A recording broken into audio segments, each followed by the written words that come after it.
Hello, welcome to Lil's Vintage World. It has been a little while since I've last uploaded a video to my YouTube channel, but here I am back. In this video I want to give you a bit of a life update. I want to talk about my favourite books of 2024, my favourite books so far of 2025 and plans for this channel moving forward in 2025 and 2026, etc, etc.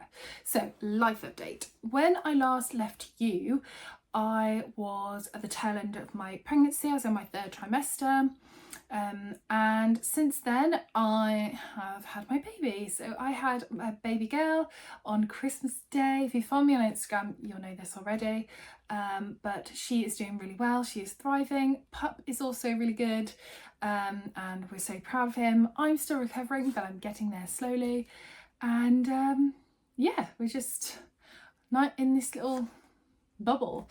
I can't call it a newborn bubble anymore because she's not a newborn, but yeah, we're all very happy, and yeah, that's my life update. It's been very, very busy, as you can imagine. First time parent, and trying to find time to film is really, really difficult because you just don't have a lot of time to yourself. So here I am eventually.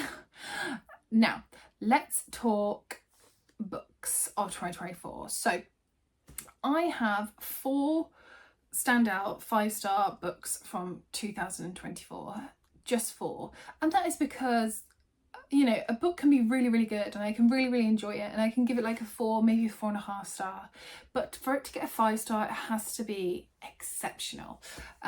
And these books, in my opinion, are. I have spoken about all of them on the channel before, so all I'm going to do is give a very brief synopsis of each one and then 2 reasons why it is 5-star. What does it do to get to like that extra special level? So let us begin.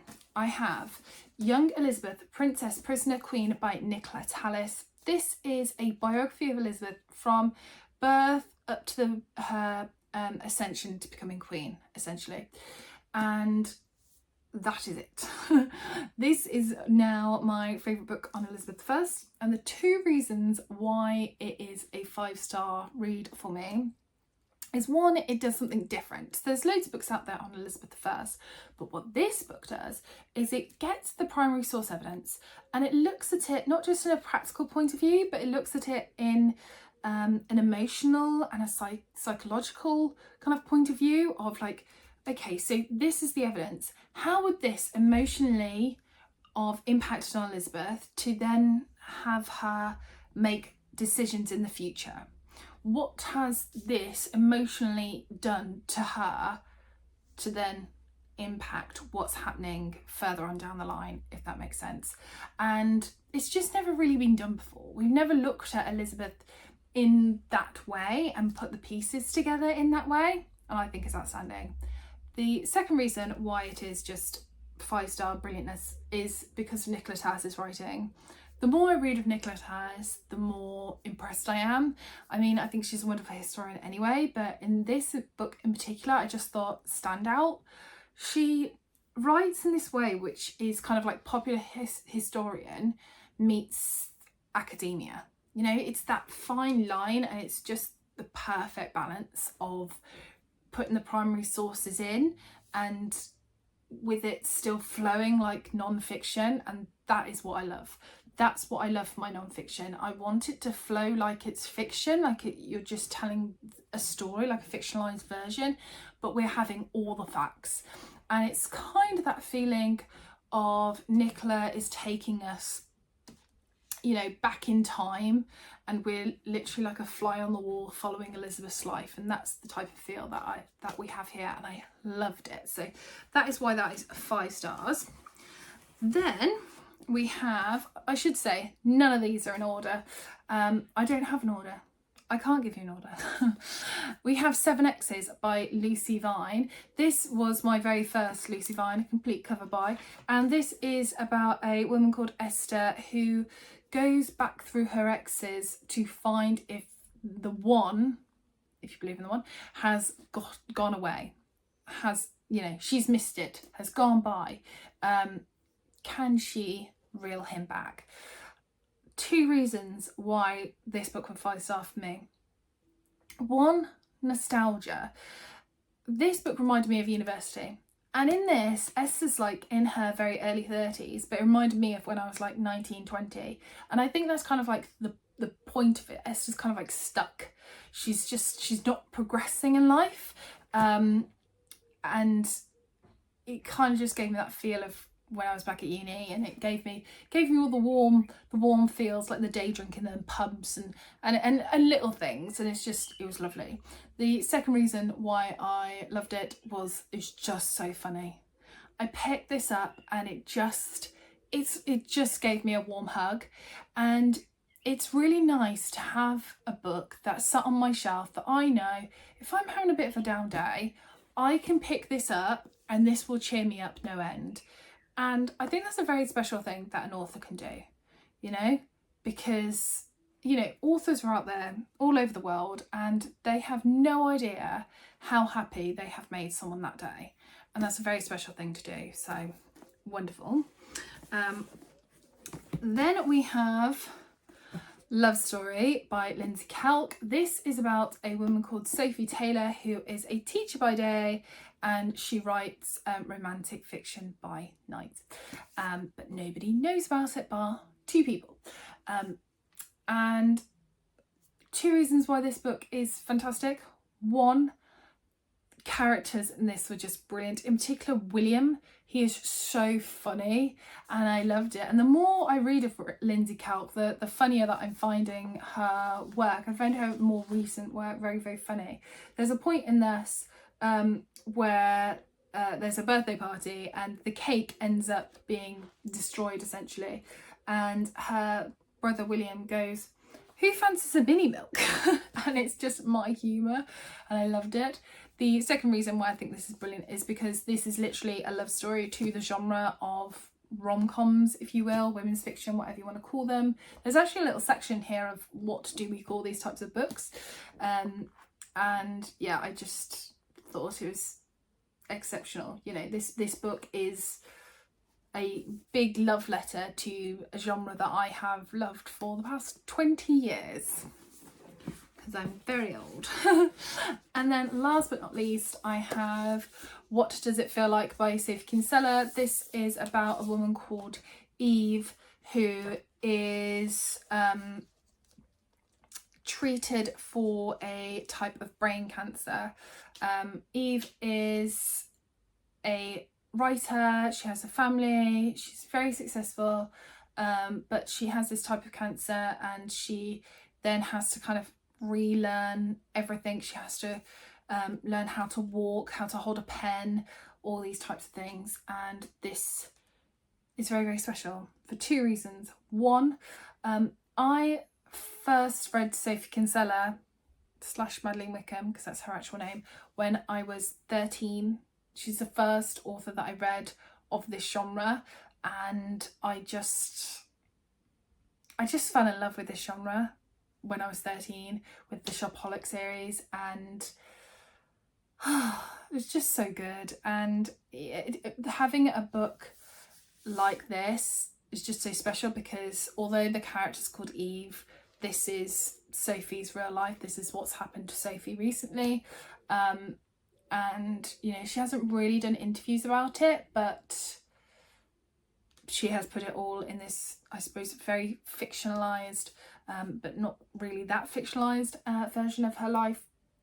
The second reason why I think it's spectacular is because it's still very funny, and it's still that, again, that kind of nostalgia of back to when I was like 13, 14 and I was reading the Shopaholic series and I was giggling like on my bed, and you know, it's still very funny despite the fact that it's very, very sad at the same time. You know, I get at this point where I feel like I'm about to cry, and then there'll be a line in it that's very Sophie Kinsella, very funny, and it's just like pulls me back out. So yeah, there we are. Those are my favourite books of 2024, and hopefully there is something in there that'll float your boat. Let me know in the comments. So that is that. What have I been reading recently that I have been loving? Well, Having time to read is tricky. I am prioritising my physical reads to books that I have been very kindly sent by the publishers.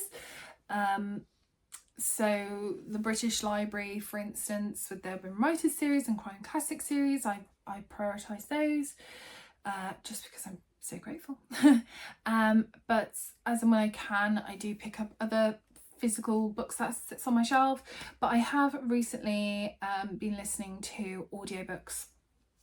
I have some physical audiobooks on CD because I'm old school and been loving it. I've been listening to some on YouTube, and I also recently got BorrowBox, and I'm currently listening to a Philippa Gregory on BorrowBox actually, which I'm surprisingly enjoying. So what have I been loving? Well, to be honest, most of them have been rereads. So I've been rereading the Map and Lucia series by E.F. Benson. I have been rereading The Secret Garden by Frances Hodgson-Millett. Me and little one have actually been physically reading a lot of Paddington and the Beatrix Potter books, which is wonderful.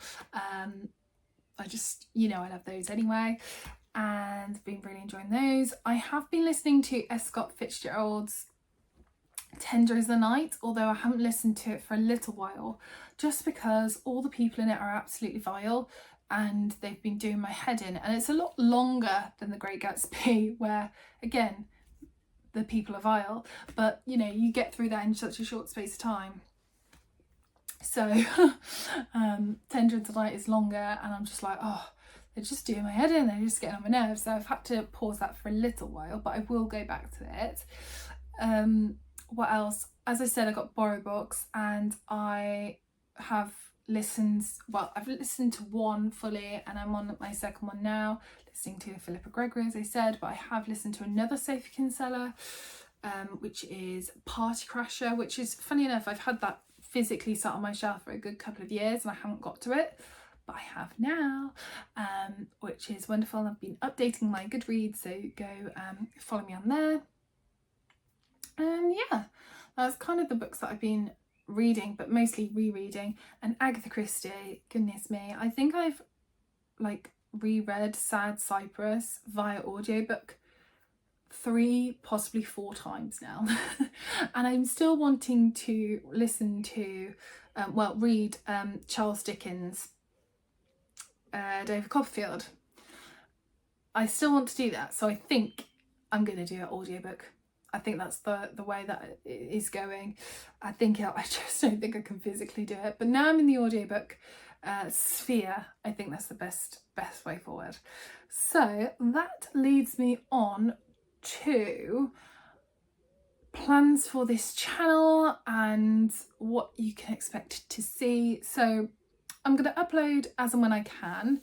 I am still kind of keeping up to date-ish on Instagram. I'm trying to keep going with that. I have TikTok now, and will put up videos on there as and when I can as well. My husband he's quite a talented sausage, and he has been helping me with doing images. I have a new image thing icon on my social media, so you can have a little look at that. And he has also been doing some music for me to use on my channel for my videos moving forward, which will be lovely. And he's going to help me with the editing process and things like that, just so we can kind of tag team a bit and hopefully get more content out to you sooner rather than later. Very kind of him, thank you.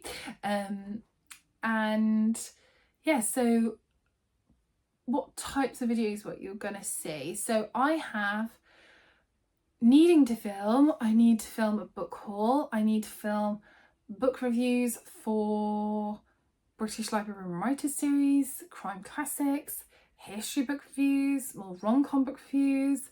I've got a lot that needs to be reviewed.